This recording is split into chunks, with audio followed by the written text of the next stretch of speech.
창세기 32장 1절에서 22절. 불안한 야곱. 그리스 철학자 에픽테투스는 말합니다.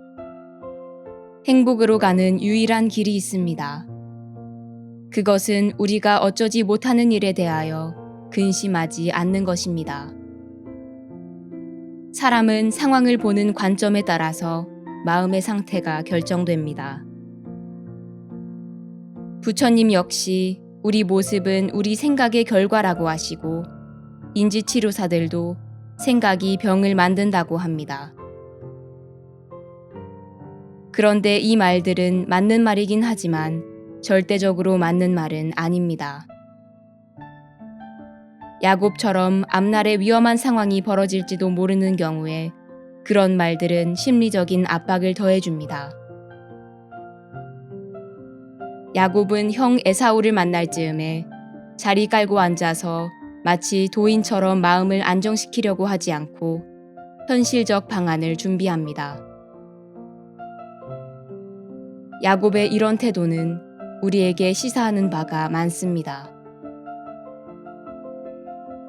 야곱은 불확실성, 불안을 인생의 한 부분으로 인정하는 법을 터득했는지 기도 속으로 도망가거나 혹은 스스로 자기 최면을 걸지 않고 불안한 그대로 최선을 다한 사태 방지 방법을 강구하면서 자기에게 다가올지도 모르는 피해를 최소화하려고 노력합니다.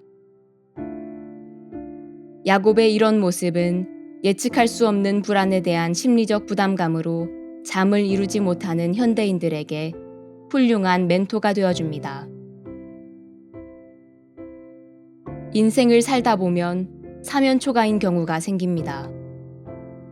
그런 때 가장 힘든 사람들은 강박증을 가진 사람들입니다. 강박증은 한 가지 사고에 골몰하는 상태를 말하는데 왜 그런 행위를 선택하는가?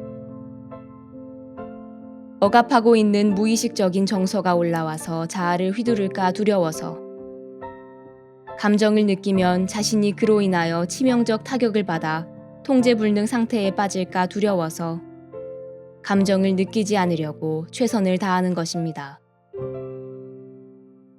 그래서 감정을 막는 최대 무기인 이성을 적극적 방어기제로 사용합니다.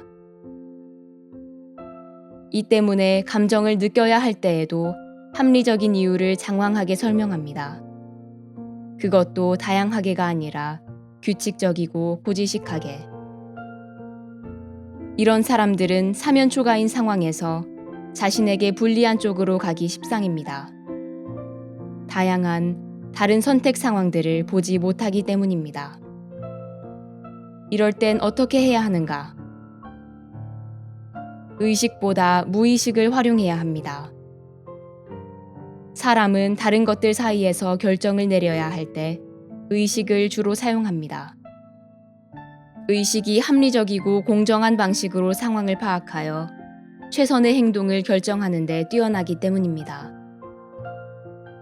그러나 의식은 능력이 제한적이라 한 번에 적은 수의 사실과 수치만 처리할 수 있으며 그나마도 일이 복잡해지면 제대로 다루지 못합니다. 즉, 상황을 전체적으로 바라보기보다는 가장 명백한 요소들에만 집중하는 경향이 있어서 더 큰 그림을 놓치기 쉽다는 것입니다. 이와는 대조적으로 무의식은 복잡한 결정을 처리하는데 훨씬 뛰어납니다.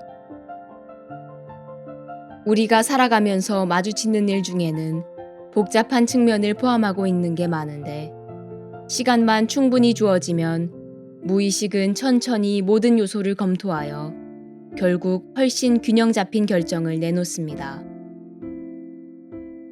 무의식 사고 이론에서 테이크 스테르호이스와 판 올더는 이렇게 말합니다. 복잡한 결정을 내릴 때 중용을 택하라고.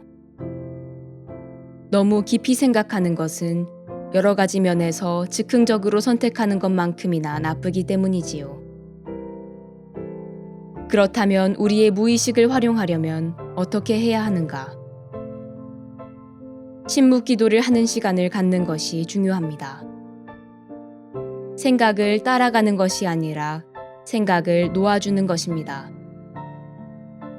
때로 생각은 사람을 바른 곳으로 이끌지 않고 이리저리 미친 듯이 끌고 다니려는 속성을 가지고 있기에